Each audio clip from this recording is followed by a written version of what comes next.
À toutes, salutations à tous.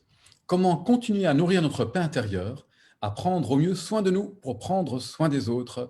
Comment prendre soin de ce qui nous relie à nous-mêmes, aux autres et à la planète? Comment peut-être franchir ou faire face aux difficultés en partant non pas de tout ce qu'on devrait faire, en partant non pas des problèmes, mais des ressources des individus, des collectivités et de nos sociétés elles-mêmes? Est-il possible de transformer l'inconfort en réconfort, de transformer toutes ces passions tristes en élan de vie pour nous et pour les autres? Et pour en parler, je vous propose de retrouver chaque jour en live des femmes, des hommes qui sont mères, pères de famille, grands-pères, moines, psychologues, médecins, dirigeants, dirigeantes et tous surtout terriennes et terriens pour nous partager un peu d'inspiration sur comment mieux vivre sur notre petite terre. Et notre invité aujourd'hui, c'est Jean-Louis Lamboret. Bonsoir Jean-Louis. Bonsoir, bonsoir Elios, bonsoir à tout le monde. Alors Jean-Louis, je suis bien content de t'avoir comme invité. Jean-Louis est médecin. Il a travaillé pendant très longtemps dans le domaine de la santé, notamment en République démocratique du Congo, qui était encore le Zaïre à l'époque. Il a travaillé comme conseiller en santé à la Banque mondiale. Il en est bien revenu, évidemment, puisqu'il a pu voir aussi toutes les dérives parfois de ces systèmes-là. Et en partant de son expérience, qu'est-ce qu'il a fait? Il a créé, et tu me corrigeras Jean-Louis, une association qui s'appelle la Constellation, dont le but était justement d'aller faire face à toutes ces difficultés qu'il avait rencontrées, mais en partant de l'intelligence, des ressources des femmes et des hommes du terrain. Et ça l'a emmené de Thaïlande en Ouganda, du Congo aux Philippines, de l'Inde au Brésil, et aussi en Belgique. Et une des particularités de Jean-Louis, c'est qu'il fait le lien entre Grédoisseau et le Congo, entre le plus local et le plus global, en se disant que c'est comme ça peut-être qu'on fera quelque chose pour cette petite planète très connectée. Alors Jean-Louis, on va commencer comme avec toutes nos autres invités et invitées par la citation que tu as choisie. Et donc, comme tu m'en as donné deux, eh bien, je vais la choisir directement. Et je te demandais pourquoi tu l'as choisie. Alors, on va partir de celle-là qui est « On ne peut changer les autres. La seule personne que l'on puisse changer, c'est soi-même. » Et ça m'intéressait particulièrement de savoir pourquoi tu l'as choisie, toi qui travailles avec des groupes. Jean-Louis, pourquoi tu choisis cette citation? Eh bien, ça nous met au cœur du moment où j'ai compris quelque chose, c'est-à-dire justement qu'on ne peut pas changer les autres. C'était en Thaïlande, dans les années 90, où j'ai eu la chance de vivre dans un village de Thaïlande vers Payao, une province qui était fortement touchée par le VIH et le sida. Il y a eu un moment, en 92, 20% des conscrits militaires étaient séropositifs. Les gens mouraient, mais sérieusement, il y avait des crémations à peu près tous les jours dans cette province de 500 000 habitants. Et j'y suis allé parce que le taux, la proportion de gens des conscrits militaires séropositifs a baissé tout au cours du temps. Or, ce sont des gens de 21 ans, des jeunes gens de 21 ans, et on les a pris tous les 6 mois. Et donc, on se demandait, mais pourquoi? Qu'est-ce qui se passe à Payao, dans cette province de Thaïlande du Nord, qui ne se passe pas ailleurs? Et justement, dans un des bureaux, il était marqué « The only person you can change is yourself ». Le reste, eh bien, tout ce qu'on peut faire, c'est permettre aux gens de découvrir leurs propres forces, leurs propres aspirations, afin qu'elles les mettent en action. Et c'est ce que j'ai appris en Thaïlande du Nord. Donc, le secret, si vous voulez, de toute cette partie du monde, il y avait 10 millions d'habitants qui ont arrêté l'épidémie du sida, avant même les antirétroviraux, avant même qu'il y ait une solution technique, si tu veux. Et qu'est-ce qui s'est passé? Bien, les gens ont dit oui, les services de santé sont nécessaires, mais la partie qui est essentielle, c'est ce que les gens font par eux-mêmes, pour eux-mêmes. Et Et dans ça, ce temps, voilà, vas-y.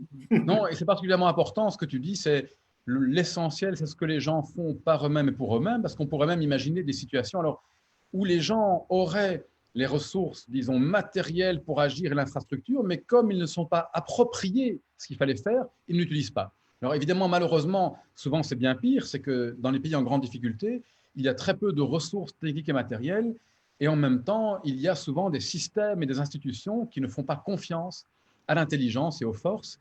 Et c'est pour ça que c'était vraiment intéressant, toi qui partais d'une expérience des plus grosses institutions imaginables, de se dire, voilà, comment va-t-on faire pour avoir une réelle action sur le terrain et non pas un système bureaucratique qui remplit juste des feuilles pour dire que qu'on a bien dépensé l'argent, mais une vraie action en partant des forces. Et donc, cette question de partir des forces, est-ce qu'on pourrait directement rentrer dedans et dire, mais comment est-ce qu'on fait pour permettre à ces forces-là de se manifester? Comment est-ce qu'on travaille en fait concrètement pour partir des forces des personnes et des groupes? Oui. Eh bien, tout dépend. Alors, c'est un mot qu'on n'avait pas, on n'utilisait pas en 2004 quand nous avons lancé Constellation. On s'est dit, euh, allons au devant des personnes et des communautés en personnes humaines voulant apprendre des autres. Donc, je suis dans une communauté thaïlandaise, je suis en Ouganda ou à Villevorde, dans le quartier Faubourg, avec un groupe de demandeurs d'asile de BO. Je donne des exemples tout à fait concrets, réels. Et j'y vais pour apprendre de l'expérience de ces personnes à qui je rends visite, pour transférer dans ma propre vie ce que j'apprends. Évidemment, du coup, j'écoute. Je ne suis pas là en train de sortir des consignes. Je n'agis ni en prédicateur, ni en enseignant, ni en expert. Et donc, parce que j'écoute, on dit, tiens, vous m'écoutez? C'est incroyable. Et j'ai quelque chose de spécial. Et donc, du coup, mes questions portent sur la vie des gens et pas sur l'enjeu. Quel est votre problème? Pourquoi avez-vous le problème? Pourquoi, du pourquoi, jusqu'au moment où on est complètement fatigué. Non. Et cette façon de procéder stimule la personne avec qui j'ai la conversation et moi-même. Et donc, nous commençons toujours sans titre, nous présentons simplement en personne humaine, avide d'apprendre des autres. Je dirais que ça, c'est un élément essentiel. Et j'ai l'impression, et tu me corrigeras, que ça part aussi de principes très forts qui est que tant que des choses fonctionnent quelque part, parce que si les gens sont vivants, qui fonctionnent, c'est qu'il y a quelque chose qui va bien. Et que donc, Exactement. ce que vous faites, c'est de se dire, on va plutôt aller capitaliser sur ce qui va déjà bien, donc toutes ces ressources qui sont immenses, plutôt que d'amener une forme de rétrécissement ou de repli sur soi en allant appuyer uniquement sur ce qui va mal selon nos modèles à nous. Puisque tu dis, j'écoute, et donc en écoutant, il y a quelque part une co-construction peut-être qui va pouvoir se faire. Alors, exactement. Si je suis ouvert, c'est-à-dire je suis dans l'instant, je suis dans la connexion à autrui. Donc, nous nous parlons, nous sommes dans la connexion. Il n'y a plus de toi et moi, il y a juste une relation. À ce moment-là, se dégagent les aspirations profondes, les énergies que toi tu as et les miennes. Il n'y a plus de toi et moi, il y a un nous. Et dit Krishnamurti, l'action est immédiate. Et donc, ça, c'est essentiel. C'est-à-dire qu'à partir d'un moment, au départ, il y a 15 ans, on pensait qu'il s'agissait de l'analyse des forces. Non, il ne s'agit pas de l'analyse des forces. Il s'agit simplement de l'ouverture aux forces. C'est quelque chose, on ouvre son cœur, si tu veux. On laisse l'esprit analytique tranquille. L'esprit analytique fonctionne dans le passé ou dans l'avenir, il ne fonctionne pas dans l'instant. Il n'est pas capable, le pauvre. Donc, ouvrons-nous, restons en connexion, et là, des énergies incroyables se dégagent. C'est ces énergies-là qui permettent de mobiliser pour le changement.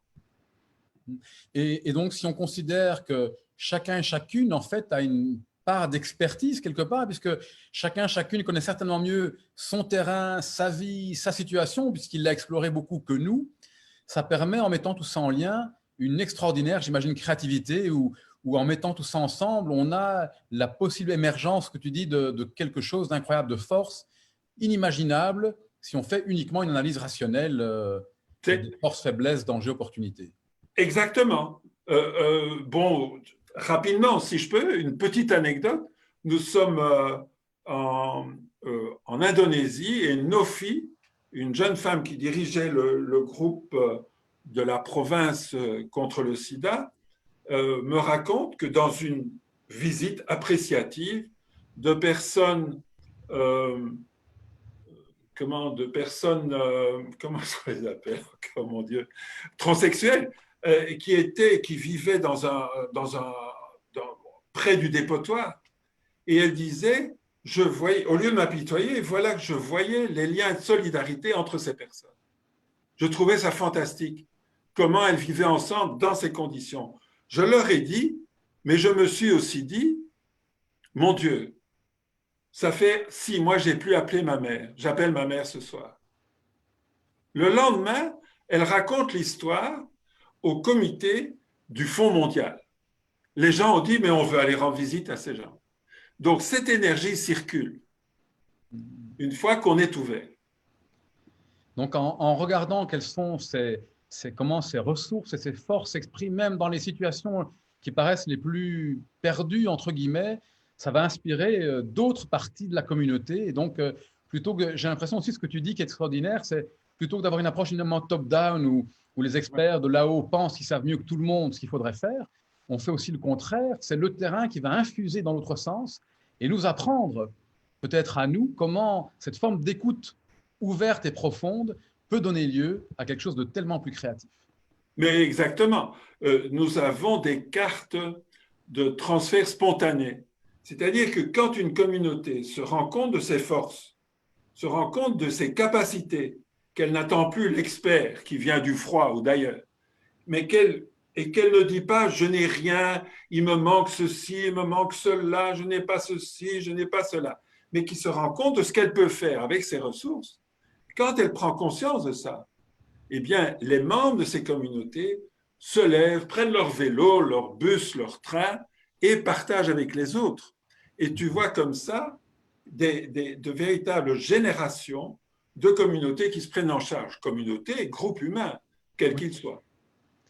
Alors, comme tu nous fais faire un tour de gré d'oiseau jusqu'à Kinshasa, j'ai juste vu sur les réseaux, il y a des gens qui nous écoutent d'un peu partout, de Bergerac, mais aussi de Tahiti. Et donc, c'est aussi Bonjour.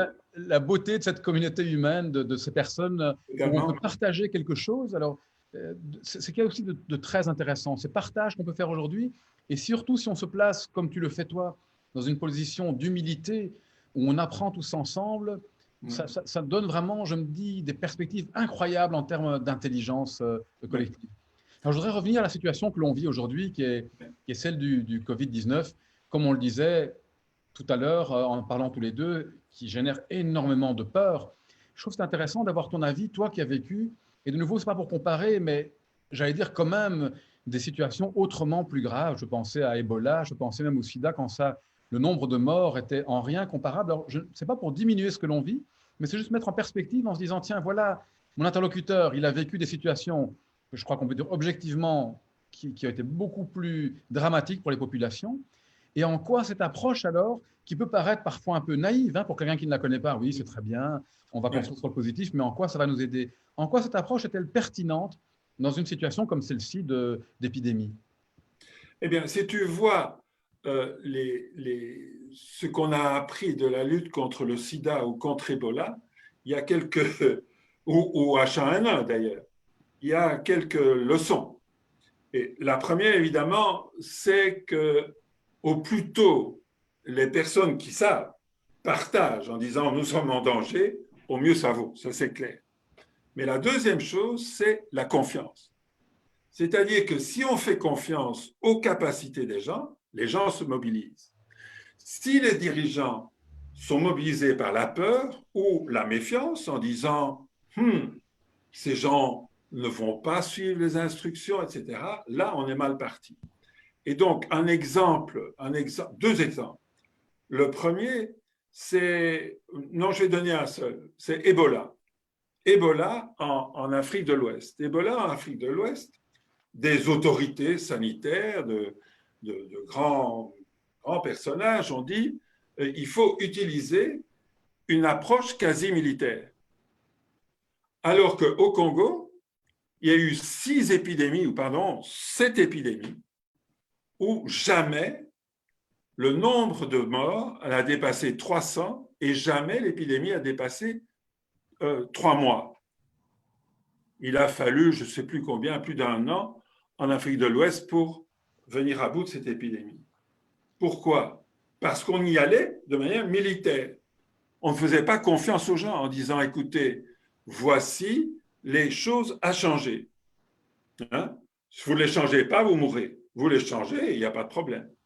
Et donc, au lieu de ça, on vient en cosmonaute extraire les morts sans parler aux gens. Ben, évidemment, du coup, on caillasse les bagnoles.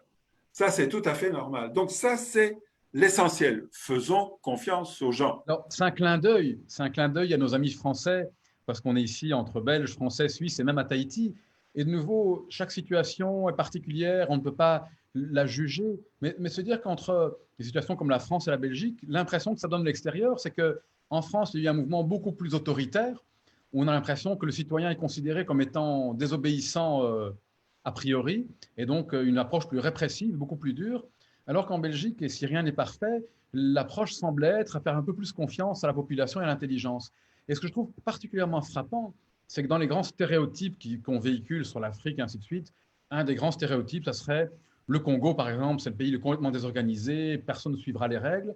Et pourtant, ce que tu nous dis, ce qui est terriblement génial, c'est que dans ce pays-là, en faisant confiance aux personnes, on a eu des résultats tellement plus extraordinaires dans d'autres pays. Donc, c'est objectif où on a essayé une approche beaucoup plus dirigiste. Alors évidemment, des gens vont dire oui, mais tout le monde n'obéit pas. Bien sûr que non, mais dans l'ensemble, ce que tu nous dis, c'est que ça fonctionne mieux de faire confiance.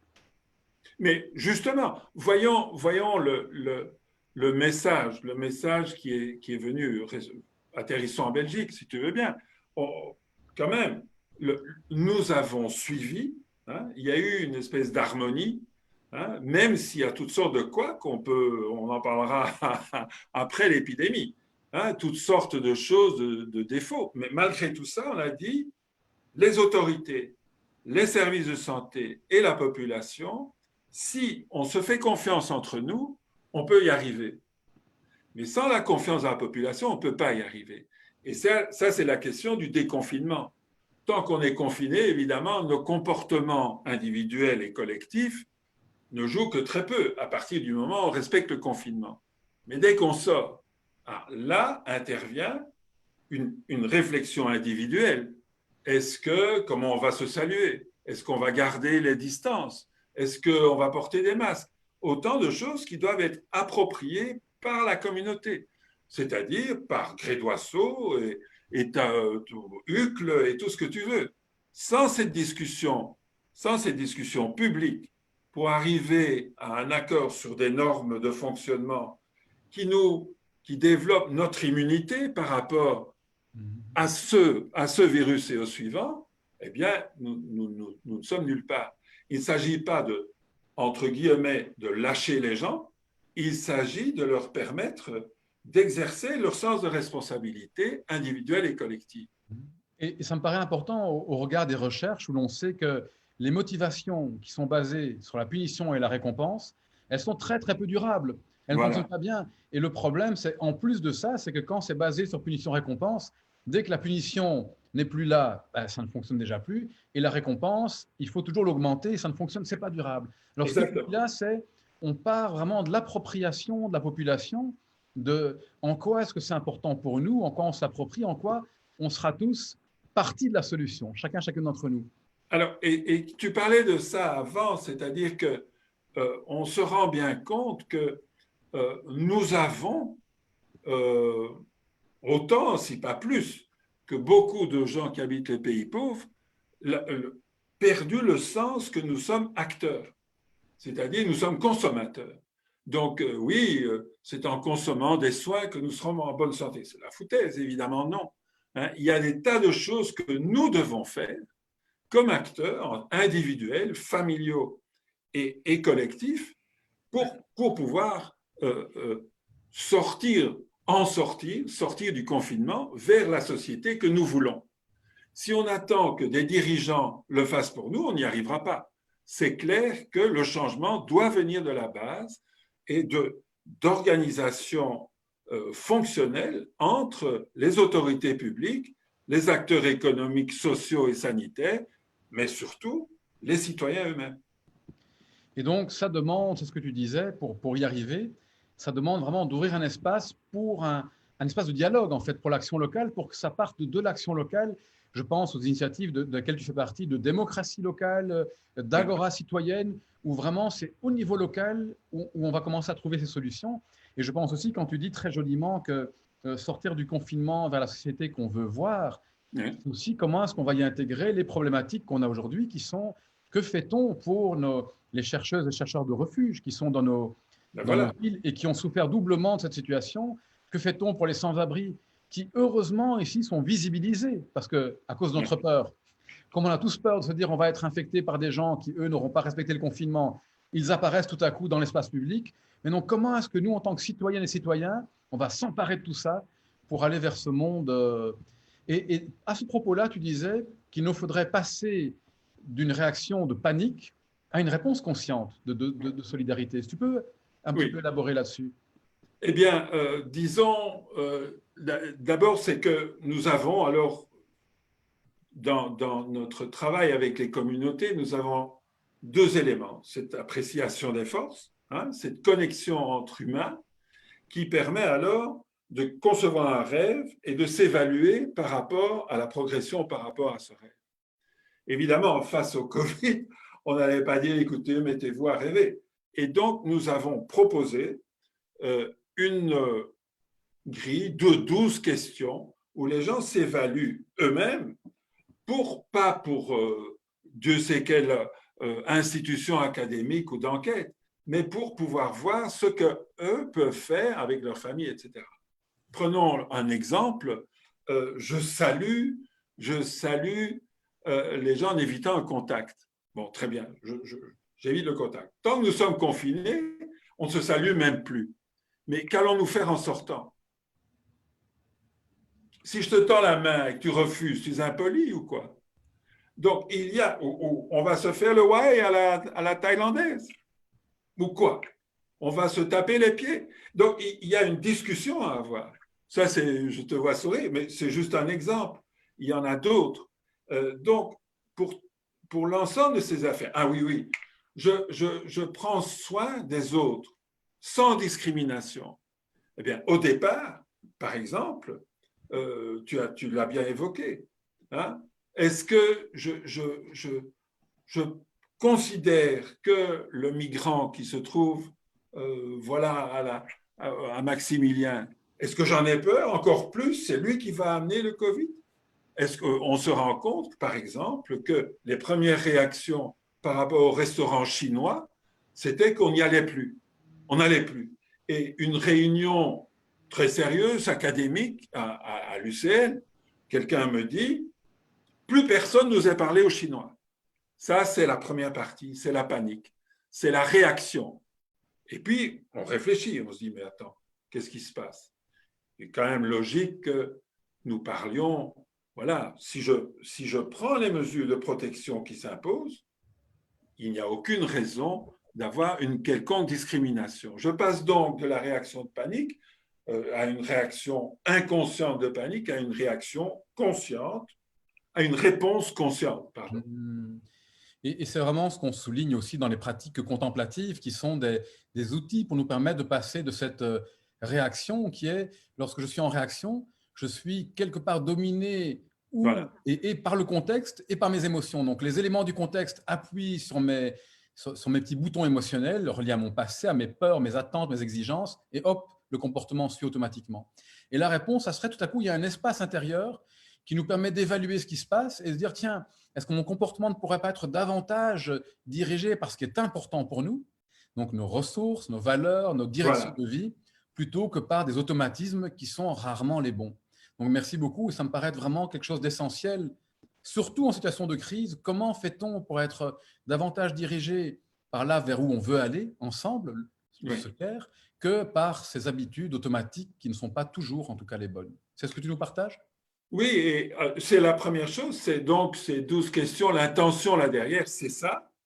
On va essayer de clarifier, donc ça s'appelle le code check. Hein, bon, on pourra mettre Oui, on fera le lien. le lien ensuite. Mais, et ensuite, en deuxième temps, donc nous sommes soutenu en ça par la municipalité, par les autorités communales de Gré-d'Oisseau, qui ont dit, mais oui, ça a été utile, on va le faire, on y va. Et donc, bien sûr, ça a permis aux gens de prendre confiance, disant, mais c'est quoi ce truc? Mais bon, donc voilà. Mais deuxième étape, nous avons l'habitude d'avoir des réunions citoyennes où nous disons, qu'est-ce que nous pouvons faire en tant que citoyens? Que les autorités nous soutiennent ou pas, que pouvons-nous faire nous-mêmes pour aller au-devant de la personne isolée, pour adoucir notre mobilité, pour vieillir, pour mener une vieillesse de qualité, etc. Ce sont des réunions que nous avons l'habitude de tenir maintenant depuis 2 ans. Et donc, mardi prochain, il y aura une réunion ouverte aux Grésiens pour sur le thème, alors ce sera sur Zoom, hein, et ce sera sur en sortir. Et là, en sortir, ça veut dire sortir de quoi? Ben, sortir du confinement, mais peut-être aussi, cela dépendra des gens qui sont là, sortir du modèle de société qui nous a fragilisés. Donc là, le débat est ouvert, on verra bien les idées qui permettront de progresser. Voilà. Donc ça, c'est les choses en cours. Et bien entendu, nous démarrons sur Gré-d'Oisseau parce que si, personnellement, je trouve, qu'est-ce que je peux raconter si je ne le fais même pas avec mes proches ici à Gré-d'Oisseau? Ça n'a pas de sens.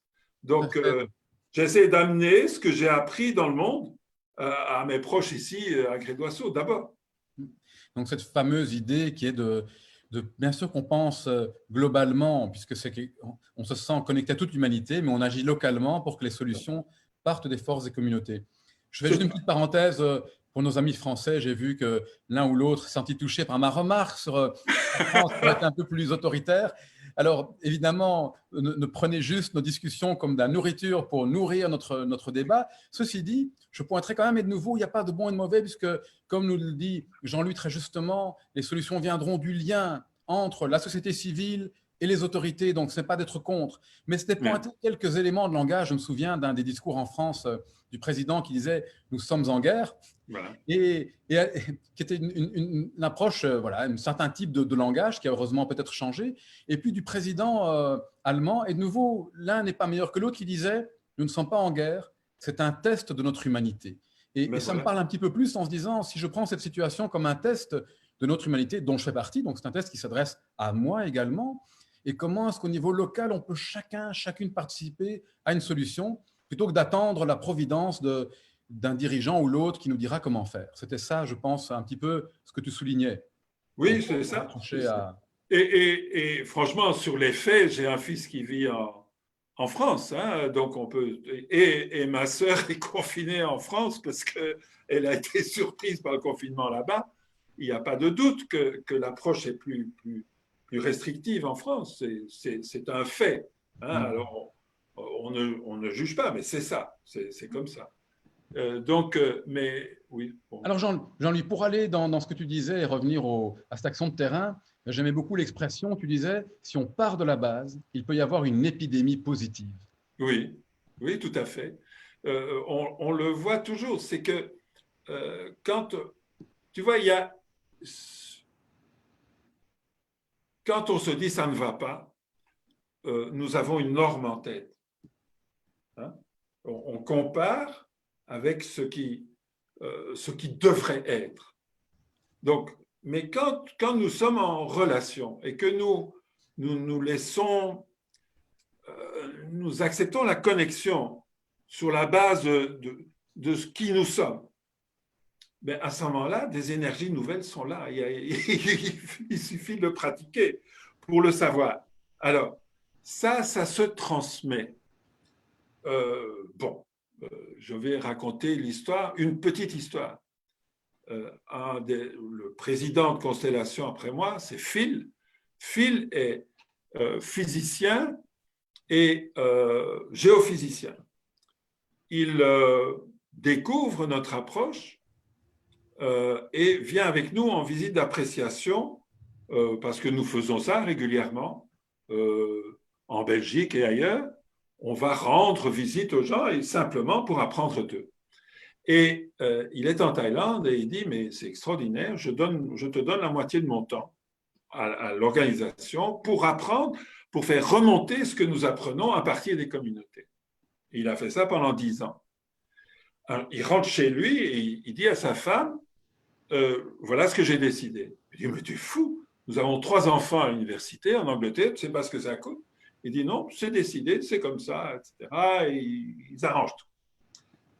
Et voilà que le fil, un jour, on devait partir en Indonésie, il me téléphone, il dit, ma femme est aux urgences, elle a eu un AVC, 50 et des années. Le lundi, donc je ne peux pas venir avec toi en Indonésie. Le lundi, je l'appelle, il dit, ma femme vient de décéder. Et je remercie Constellation pour ce que vous avez apporté. Parce que, suite à ce que j'ai appris et ce que j'ai partagé avec ma femme, hein, il n'y a plus d'ombre, il n'y avait pas d'ombre entre nous.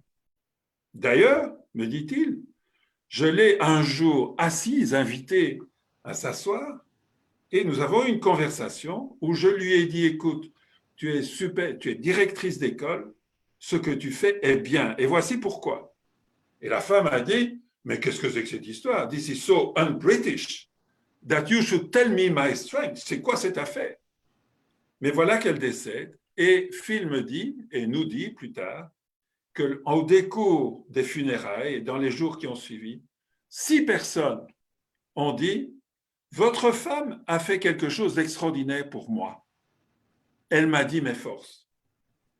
Tu vois comment il y a une espèce de chaîne interhumaine qui s'installe lorsque on accepte d'être ouvert aux forces des autres. Donc, comment est-ce qu'on peut contaminer le monde, c'est ce que tu disais en fait, ce virus positif, en étant ouvert à l'écoute des forces et de la beauté des autres, mais qui nous demande, comme tu l'as dit, on refait un peu le tour au début, cette capacité à nous déposer, à ne pas croire qu'on sait mieux, à suspendre le jugement et à être pleinement à l'écoute de la personne qui est en face de nous. C'est une leçon que je prendrai encore aussi. Comment je vais, dès ce soir, être encore plus à l'écoute, être plus…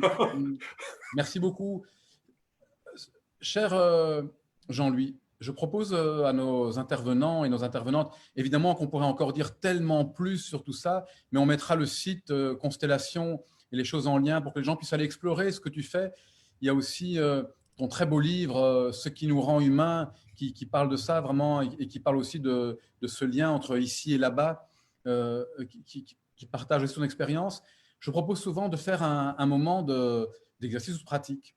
Est-ce que tu pourrais nous partager, qu'est-ce que tu proposerais à nous qui t'écoutons et qui échangeons avec toi? Qu'est-ce qu'on pourrait faire ce soir, demain, avec nos proches, avec notre famille, avec les gens autour de nous? Bien, je vais vous proposer une pratique, une des 12 pratiques là, du coaching. Voilà. Alors, c'est je me lave les mains avant les repas, en rentrant à la maison et après avoir visité la toilette. Et posez-vous la question, mais sérieusement, ne vous dites pas, oui, ça c'est évident. Mais est-ce que vraiment, sans doute j'y ai pensé, oui, je vois comment faire, même ça. Est-ce que nous savons comment nous laver les mains correctement? Bon, si on fait cet exercice en famille, ce n'est pas sûr que tout le monde se lave les mains correctement, déjà. Ensuite, c'est oui, je le fais quand j'y pense. Ensuite, c'est je le fais systématiquement, mais ça demande un effort. De temps en temps, Ilios, Caroline te dit mais tu t'es pas lavé les mains. Et ensuite, 5, c'est je le fais spontanément. Si je ne le fais pas, je ne me sens pas bien. Bon, alors, on peut le faire en famille, mais on peut aussi le faire au boulot. Tu organises des séminaires. Donc ça, c'est l'exercice. Voilà, je te laisse. Et alors, ce que j'aime beaucoup, c'est que si on vient tout au début, l'exercice de laver les mains, on pourrait aussi découvrir qu'il n'y a pas une seule manière de se laver les mains, mais qu'il y en a peut-être dans cette famille 10 et qu'il n'y en a peut-être pas une bonne non plus, mais qu'il y a une manière qu'on n'avait jamais envisagée. Et ça, je trouve ça génial, c'est de se dire, tiens, peut-être que je fais les choses toujours de la même manière, mais qu'à côté de moi, quelqu'un avec qui je vis, pour se laver les mains, a une manière originale et intéressante que je n'avais jamais vraiment regardée. Et donc, Exactement. nous amène aussi C'est la même chose pardon, une fois que tu le fais collectivement, alors déjà les membres de la communauté apprennent à propos de différents éléments. Les perspectives sur la même pratique sont différentes. Sur, par exemple, l'inclusion des minorités ou, par exemple, le rapport entre les hommes et les femmes au sein d'une société, ben, le regard des femmes et des hommes sur la même question est totalement différent. Cela permet donc un dialogue pour des actions concrètes. Et je trouve ça génial, à partir d'une chose qui paraît aussi anodine, un peu moins aujourd'hui évidemment avec le Covid, mais se laver les mains, tout à coup s'ouvre un énorme champ d'expérience, d'expérimentation, de jeu et d'apprentissage. Je trouve ça fantastique. Alors, vas-y.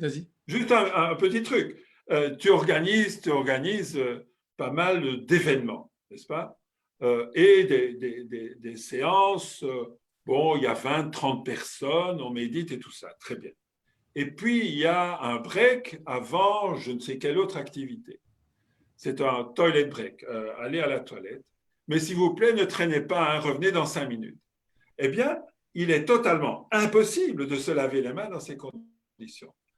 Parce que ça prend trop de temps. Si tout le monde se lave les mains et il y a un lavabo, ce n'est pas possible. Plus tard, mais maintenant on passe à table. Quel est le nombre de gens, quelle est la proportion des gens qui se lavent les mains avant de manger dans ce genre de circonstances? Je pose la question, je ne dis pas que, mais voilà. Je sais que juste avant l'épidémie, en famille, dans une famille, hein, eh bien, sur les 12 personnes à table, nous étions 2 à nous être lavé les mains avant de passer à table. Donc, et nous ne sommes pas une famille particulièrement dégueulasse, mais cette habitude n'est pas là. On dit aux enfants de se laver les mains, ça oui, mais donc, nous les nouveau, à quel point une chose simple, lorsqu'on y met un peu de conscience et d'intelligence collective, peut voilà. révéler quelque chose. Alors, amis et amis qui nous écoutez, je vous propose aussi 2-3 idées qui sont, tiens, est-ce que vous pourriez vous poser la question ce soir, quelle est une de mes forces? Alors, vous en avez des centaines, mais est-ce qu'on pourrait se poser la question, tiens, est-ce que je pourrais prendre une de mes forces et se dire, dans la semaine qui vient, j'essaierai de l'utiliser et de la valoriser, mais un peu différemment de ce que je fais d'habitude. Wow. Et donc, je prends cette force-là, mais je vais essayer de la mettre en danse différemment de ce que je fais d'habitude. Une autre proposition toute simple hein, dans ce que Jean-Louis nous partage, c'est est-ce que je pourrais observer une force dans mon entourage, mon conjoint, mon enfant, et le lui dire.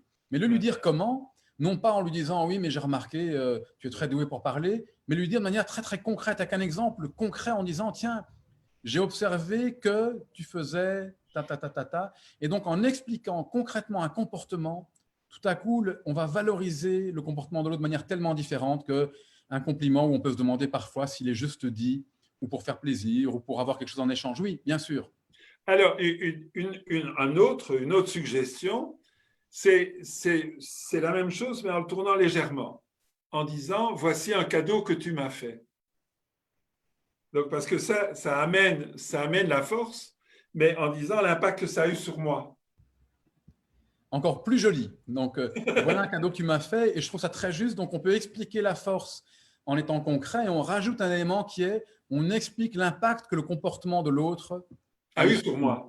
Par exemple, tiens, j'ai observé ta force d'attention à l'autre ou de générosité au moment où tout à l'heure à midi, je me suis assis, que tu t'es levé, que ça m'a vraiment touché, ça m'a fait plaisir, je me suis senti reconnu. Et donc, on montre à quel point l'effet que ça a eu sur merveilleux, magnifique.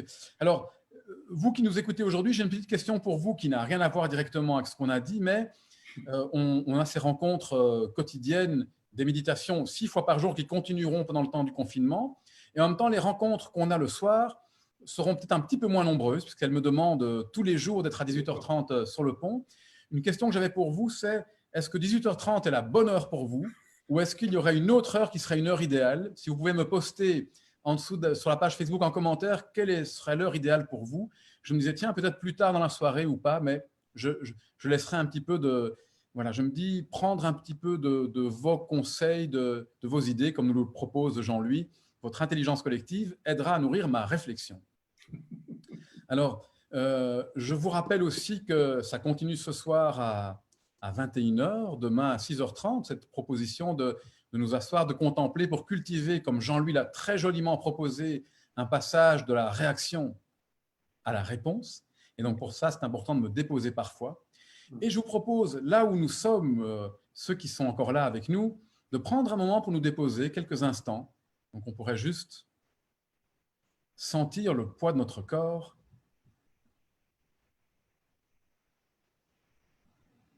Alors, il y a peut-être des parties du corps qui sont plus détendues, d'autres plus tendues après une journée. Sentir les mouvements de la respiration.